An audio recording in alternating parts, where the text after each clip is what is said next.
नमस्कार बच्चों, triangle maths academy YouTube channel पर आपका स्वागत है। आज हम पढ़ेंगे कक्षा 9 की प्रश्नावली 3.2 के सवाल। तो देखिए बच्चों, इसका पहला सवाल दिया हुआ है और हाँ, अगर आप नए हो तो प्लीज चैनल को सब्सक्राइब जरूर कर लें। तो देखिए पहला सवाल है, निम्नलिखित प्रश्नों में से प्रत्येक प्रश्न का उत्तर दीजिए। ठीक है, तो इन प्रश्नों के हमें आंसर देने, सोल्व नहीं करना। तो देखिए, इनका आंसर देने से पहले मैं आपको कुछ बातें बताना चाहूंगा जो मैंने परिचय में भी बता दी। तो देखिए, ये ग्राफ होता है और ग्राफ के अंदर दो रेखाएं होती है। एक दोनों रेखाएं आपस में लंबवत होती है। जो आडी लाइन होती है उसको हम बोलते हैं क्षैतिज लाइन, क्षैतिज रेखा। क्षैतिज रेखा को एक्स अक्ष कहा जाता है और खड़ी लाइन को ऊर्ध्वाधर कहा जाता है। ऊर्ध्वाधर को बोलते हैं वाई अक्ष। इधर हो जाएगा एक्स डैश और इधर हो जाएगा वाई डैश। ठीक है, इस पूरे एक्स को एक्स अक्ष और इस पूरी लाइन को वाई अक्ष कहा जाएगा। जहां ये दोनों रेखाएं आपस में प्रतिच्छेद करती है यानी काटती है, उसे हम मूल बिंदु कहते हैं। क्या कहते हैं उसे? मूल बिंदु, जिसके निर्देशांक होते हैं 0 0, क्योंकि निर्देशांक को दो संख्याओं में दर्शाया जाता है, x निर्देशांक और y निर्देशांक। ये आगे वाला x होता है, पीछे वाला y होता है। और ये जो चार खंड बन रहे हैं इन दोनों रेखाओं के प्रतिच्छेद करने से, ये कहलाता है प्रथम चतुर्थांश, ये कहलाता है द्वितीय चतुर्थांश, ये वाला द्वितीय,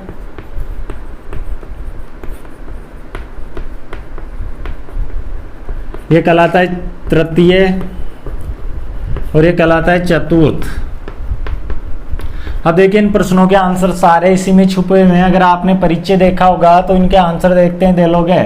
कार्तीय तल, कार्तीय तल बोलते हैं जो समतल पर हम ग्राफ बनाते हैं उसे कार्तीय तल या फिर निर्देशांक तल या फिर एक्स वाई तल कहा जाता है। ठीक है, तीन नाम है, कार्तीय तल, इस पूरे तल को कार्तीय तल बोलेंगे, या फिर निर्देशांक तल, निर्देशांक तल, या फिर एक्स वाई तल कहा जाता है। एक्स और वाई का जो तल है उसे एक्स वाई तल भी कहते हैं। तीन नाम है इसी के। देखिए यहाँ पे पहला आंसर, कार्तीय तल में किसी बिंदु की स्थिति निर्धारित करने वाली क्षैतिज और ऊर्ध्वाधर रेखाओं के नाम बताइए, क्या नाम होते हैं? तो अभी मैंने बताया था कि जो क्षैतिज लाइन होती है उसको तो हम एक्स अक्ष और जो ऊर्ध्वाधर होती है उसको वाई अक्ष कहा जाता है। तो यहाँ पे हो जाएगा क्षैतिज पहले आ रहा है तो एक्स अक्ष व वाई अक्ष, ये इसका आंसर हो जाएगा। ठीक है, कार्तीय तल में किसी भी बिंदु की स्थिति निर्धारित करने की क्षैतिज और ऊर्ध्वाधर रेखाओं के क्या नाम है? नाम लिख दिए हमने, एक्स अक्ष और वाई अक्ष। अब देखिए दूसरे का आंसर, ये तो है पहले का। अब दूसरे का आंसर देखिए, इन दो रेखाओं से बने तल के प्रत्येक भाग के नाम लिखिए। इन दो रेखाओं से जो तल बनते हैं उस तल के प्रत्येक भाग का नाम लिखना है, जो भाग बनते हैं। तो मैंने बताया था कि चार भाग बनते हैं और चारों के नाम है प्रथम चतुर्थांश, द्वितीय चतुर्थांश, तृतीय चतुर्थांश और चतुर्थ चतुर्थांश। तो यहाँ लिख देंगे प्रथम चतुर्थांश। ठीक है, दूसरा हो जाएगा द्वितीय चतुर्थांश,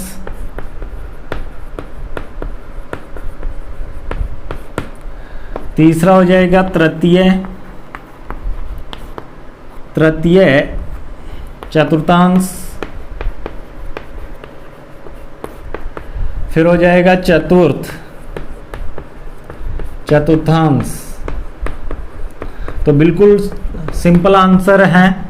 नॉर्मल जानकारी दी जा रही है आपको इस प्रश्नावली के अंदर। जो तीसरी प्रश्नावली है इसमें ग्राफ के बारे में आपको नॉर्मल जानकारी यानी बेसिक जानकारी मिलेगी पूरी की पूरी प्रश्नावली में। और जो इसकी अगली प्रश्नावली आएगी चौथी, उसमें आपको ग्राफ बनाना सिखाया जाएगा। ठीक है, तो देखिए तीसरा जो सवाल है, उस बिंदु का नाम बताइए जहां ये दोनों रेखाएं आपस में प्रतिच्छेद करती है यानी काटती है। प्रतिच्छेद का मतलब होता है काटती है।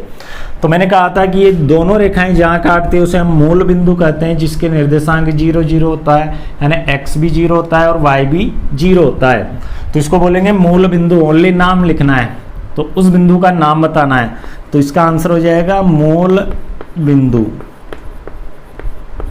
तो बच्चों ये तीनों सवाल आपके अच्छे से समझ में आए होंगे। अब इसका अगला दूसरा सवाल देखिए। तो देखिए बच्चों, दूसरा सवाल, आकृति देखकर निम्नलिखित को लिखिए। इस आकृति को देखकर, ये आपकी किताब में बनी हुई है, इस आकृति को देखकर हमें इन सवालों के आंसर देने यानी इनको लिखना है। तो देखिए यहाँ पे कुछ बिंदु दिए गए हैं, जैसे BHEML GCD, यानी कुल मिला के 8 बिंदु दिए गए हैं। इन बिंदुओं में ही इन सब का आंसर होगा। तो हम पहले इन सभी बिंदुओं के निर्देशांक लिख लेते हैं, ठीक है। तो बिंदुओं के निर्देशांक लिखना बहुत ही आसान है, ध्यान से देखोगे तो आपको समझ में आ जाएगा। तो देखिए यहाँ पे पहले मैं L का लिख रहा हूँ। तो देखिए बच्चों, जो निर्देशांक लिखते हैं, मैंने बताया था कि पहले x का लिखते हैं और फिर y का लिखते हैं, यानी x लाइन पर कितने नंबर आ रहे हैं और y लाइन पे कितने नंबर आ रहे हैं, ठीक है। तो L देखें तो y पे 0 है। अगर कोई बिंदु y पे है तो फिर वो x अक्ष, उसका x का निर्देशांक 0 होता है। यदि कोई बिंदु y पर है तो x निर्देशांक क्या होता है, 0 होता है। और कोई बिंदु यदि x अक्ष पे है तो उसका y निर्देशांक 0 होता है। तो यहाँ पे x तो 0 हो जाएगा और y हो जाएगा 5 पे लगा हुआ है, y पे।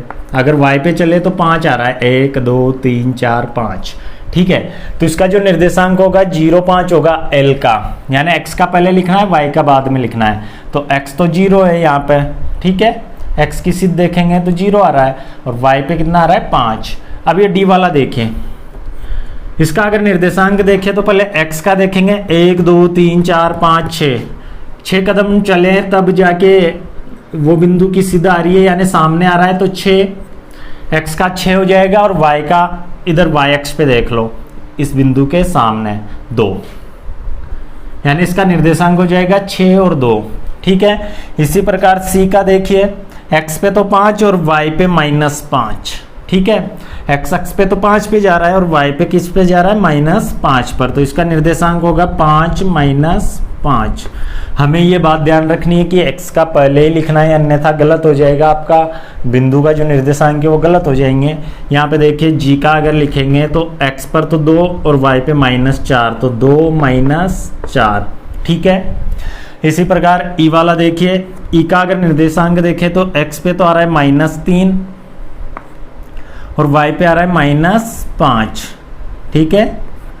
तो -3 -5 हो जाएगा ये बिंदु का निर्देशांक। h का हो जाएगा -5 और इधर आ रहा है -3, x पे तो -5, ठीक है, ये -5 और इधर आ रहा है -3। बिल्कुल सिंपल आंसर है। ये x अक्ष पे है तो y 0 होगा यहाँ पे, और x पे कहाँ पे है, -3 पर। तो x का तो -3 और y का क्या हो जाएगा, 0। जो बिंदु x अक्ष पे उसके में y निर्देशांक 0 होता है और जो y अक्ष पे वहाँ पे x निर्देशांक 0 होता है, ठीक है। b वाला देखिए, b आ रहा है -5 x अक्ष पे तो, और इस पे आ रहा है +2। इधर प्लस के मान होते हैं और डैश जो y डैश है उधर माइनस वाले मान होते हैं, ये ध्यान रखना। इधर x डैश है तो इधर माइनस और इधर x है तो इधर प्लस के होंगे, ठीक है। ये मूल बिंदु होता है जिसको O से दर्शाए जाते हैं और इनका निर्देशांक होता है 0 0। अब देखिए आंसर, B के निर्देशांक, B बिंदु के निर्देशांक, तो B कहाँ पे है, यहाँ पे है। तो इसका निर्देशांक हो जाएगा -5 और 2, बिल्कुल सिंपल है। तो यहाँ लिख देंगे -5 और 2, ठीक है। चाहो तो आप यहाँ पे B भी लगा सकते हो आगे, ताकि पता रहेगा भाई B बिंदु के वैसे आगे लिखा हुआ है। -5 और 2 आ गया। अब देखिए C के निर्देशांक, C कहाँ पे है, यहाँ पे है। तो 5 -5, C का निर्देशांक होता है होगा 5 -5, ये दिया हुआ है यहाँ पे, ठीक है, हमने पहले लिख लिया। निर्देशांक -3 और -5 द्वारा पहचाना गया बिंदु कौन सा है, यानी ये जो निर्देशांक है ये किस बिंदु के हैं, बिंदु का नाम लिखना है। -3 और -5, तो -3 और -5 मैंने कहा था अगर दोनों माइनस के हैं तो परिचय में भी समझाया था, यदि दोनों बिंदु माइनस में है x और y तो सीधा तृतीय चतुर्थांश में चले जाओ, यहाँ पे दोनों प्लस में होता है। यहाँ पे x माइनस में और y प्लस में होता है, यहाँ पे x प्लस में और y माइनस में होता है। ठीक है, तो यहाँ पे दोनों ही माइनस में हैं, तो तीसरे इसमें देखेंगे सीधा तीसरे चतुर्थांश में तो e आ जाएगा, e बिंदु के निर्देशांक, तो यहाँ आ जाएगा e बिंदु। बिल्कुल सिंपल है, निर्देशांक 2-4 द्वारा पहचाना गया बिंदु। अब देखो x तो प्लस में है और y माइनस में है। x प्लस में कब होगा, जब x की तरफ जाएंगे, और y माइनस में कब होंगे, जब y डैश होगा, यानी इन दोनों के बीच में। तो 2-4 कहाँ पे है, ये रहा 2-4 बिंदु G। तो इसका आंसर हो जाएगा बिंदु या G बिंदु या बिंदु G बिंदु। ठीक है, D का भुज। अब ये बात मैंने आपको परिचय में नहीं बताई थी, तो आज समझ लो। x निर्देशांक को x निर्देशांक